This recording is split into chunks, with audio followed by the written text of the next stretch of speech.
A매치 10호 골을 기록한 이강인은 그대로 손흥민에게 달려가 폴짝 뛰어 안겼습니다.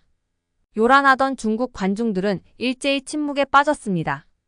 이번 골로 이강인은 최근 10번의 A매치에서 6골 3도움을 올리게 됐습니다. 10경기에서 9개의 공격 포인트. 최고의 폼인데요. 이 경기 약 79분간 활약한 이강인은 1골 이외에도 89%의 높은 패스 성공률, 기회 창출 1회, 상대 박스 내 터치 1회, 드리블 성공 1회, 파이널 서드 지역 공 투입 무려 10회를 기록하며 한국이 답답한 순간마다 숨통을 트이게 만들었습니다. 실제로 한국은 이 경기 손흥민이 위치한 왼쪽 측면에서 주로 공격을 풀었습니다.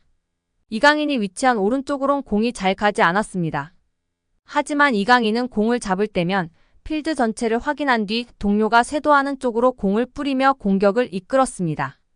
특히 왼쪽 측면에 위치한 손흥민을 발견한 뒤 긴 패스로 공을 연결하고 다시 침투해 손흥민의 패스를 슈팅으로 연결하는 장면은 압권이었습니다. 이강인은 소속팀 PSG와 대표팀에서 여러 포지션을 오가며 활약 중입니다. 그는 가장 선호하는 포지션 이야기가 나오자 매 경기 매 순간 다른 것 같다. 감독님이 원하시는 포지션에서 최선을 다하겠다.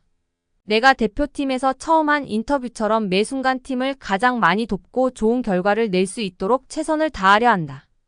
포지션에 신경 쓰기보다는 팀의 도움과 보탬이 많이 되려 한다라고 말했습니다. 한국 축구는 큰 변화의 시기를 앞뒀습니다. 손흥민, 이재성, 김진수 등 1992년생들의 나이가 30 중반으로 접어들고 있기 때문인데요. 하지만 젊은 이강인의 맹활약에 팬들은 걱정을 조금이나마 덜을 수 있었습니다. 여기에 이강인의 활약에 고무된 김도훈 감독은 공개적인 자리에서 특급 칭찬을 날리며 화제가 되고 있습니다. 지난 9일 김 감독은 국내 매체와의 인터뷰에서 이강인의 이름을 직접 언급했습니다. 김 감독은 이강인은 솔직히 계속 칭찬을 해줘야 하는 선수라며 축구 선수로는 최고의 테크니션이라고 생각한다라고 말했습니다.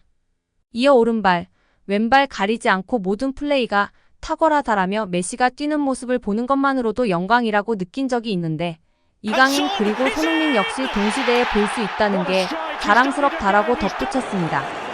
그러면서 이강인이 마음적으로 힘든 부분이 많았기에 우리가 그를 보호하고 보듬어줘야 한다라고 강조하며 팬들의 공감과 지지를 받고 있습니다. 국가대표 최고령 최초 발탁 기록 쓴 한국 축구 대표팀 주민규가 막내급 이강인과의 과거 일화를 언급해 눈길을 끌고 있습니다. 해당 발언은 스포츠 서울과의 인터뷰 도중 나왔는데요. 자세한 내용 함께 살펴보겠습니다. 여기에 주민규와의 단독 인터뷰가 화제가 되고 있는데요. 다양한 이야기 속 이강인 선수와 관련한 일화가 화제가 되고 있습니다. 주민규는 지난 3월 북중미 월드컵 아시아 지역 2차 예선을 앞두고 33세 333일이라는 나이로 국가대표 최고령 최초 발탁 기록을 썼습니다. 앞서 지난 6일 싱가포르전에서는 34세 54일 나이에 데뷔골을 터뜨리며 관심을 한몸에 받기도 했습니다. 그는 주변서 2026 북중미 월드컵도 가야 하지 않느냐고 말한다. 물론 마음속엔 있을지라도 생각하지 않으려고 한다. 현재에 충실하며 많은 골을 넣는 게 목표라고 말했습니다. 그런가 하면 주민규는 대표팀 합류 당시 주장 손흥민을 비롯해 조현우, 엄원상 등 동료들의 도움이 컸다고 말했습니다. 내가 낯을 많이 가린다. 또 나이가 많아 당장 어울릴 사람이 없지 않을까 걱정했는데 동생들이 다가와 줬다며 고마움을 전했습니다. 그러면서 막내급 1원 이강인과 있었던 에피소드를 언급해 시선을 끌었습니다. 인터뷰에 따르면 지난 소집 기간 식당에서 이르게 식사를 마친 주민규는 디저트 코너에서 과일을 가져와 동료와 나눠 먹었습니다. 그때 이를 바라본 대표팀 선배 이강인이 주민규에게 형이 나이 가장 많은데 왜 과일을 직접 떠오느냐며 웃었고 이에 주민규가 내가 나이가 뭐가 중요하냐. 나중에 너도 나이 들면 형처럼 하라고 했다고 말한 것으로 알려졌습니다. 해당 일화를 전하며 주민규는 강인이나 다른 동생들이 먼저 장난도 건다. 처음엔 나도 조심스러워했는데 생각보다 다들 순수하고 좋더라고 덧붙였습니다. 이강인 선수가 본 바로는 나이가 많은 선수는 직접 과일을 떠오지 않는 문화였는데 주민규 선수가 직접 과일을 떠오는 모습에 웃으며 이야기를 한 것 같습니다.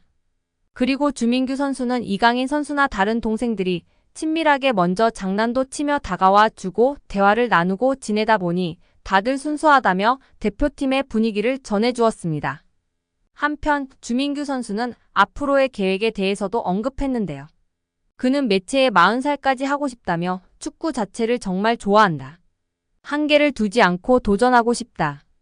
은퇴하더라도 축구할 것 같다. 누군가는 은퇴하면 질려서 안 한다는데 50대가 돼서도 조기 축구회에 나가서 할 것 같다고 말했습니다. 강인이 형, 흥민이 형이 몸 푸는데 제 다리가 벌벌 떨린다며 진정시켜 주더라고요. 긴장해서 장기인 드리블과 크로스를 보여주지 못했어요. 안정감을 되찾아 꿈의 무대인 월드컵 본선까지 나아가겠습니다. 생애 처음 한국 성인 남자축구 국가대표팀에 발탁된 황재원의 목소리에는 아쉬움과 기대감이 동시에 묻어났습니다. 지난 6월 A매치 월드컵 예선에서 좋은 모습을 보인 황재원 선수의 인터뷰가 화제가 되고 있는데요. 자세한 내용 함께 살펴보겠습니다. 여기에 황재원 선수의 인터뷰가 팬들의 주목을 받고 있습니다. 그는 서울신문과의 전화 인터뷰에서 모든 선수가 각 팀 에이스라 피해를 주면 안 된다는 생각에 몸이 굳었다면서도 대단한 형들과 같이 공을 차는 것만으로도 즐거웠다. 운동장에 나서기 전부터 설레었다고 소감을 밝혔습니다.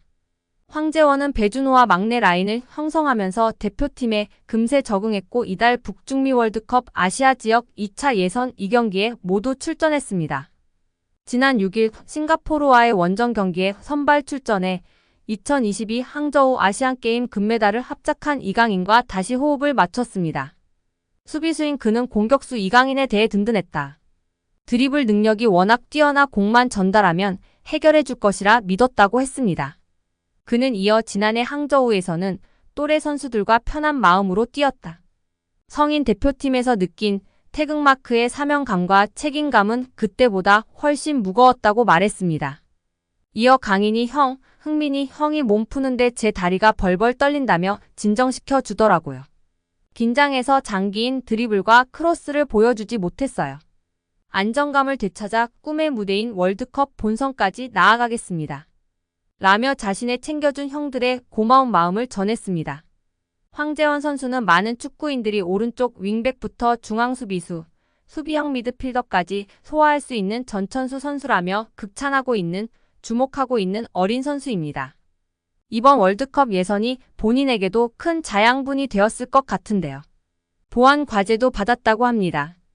황재원은 김도훈 감독님이 넓게 벌려서 공격하는 강인이 형에게 맞춰 상대 진영 중앙으로 침투하라고 주문하셨다. 그런데 생각과 달리 기회를 만들지 못했다며 데뷔전이라 수비를 다잡아야 한다는 부담감이 컸다. 공격에서 공헌하지 못해 아쉽다고 털어놨습니다.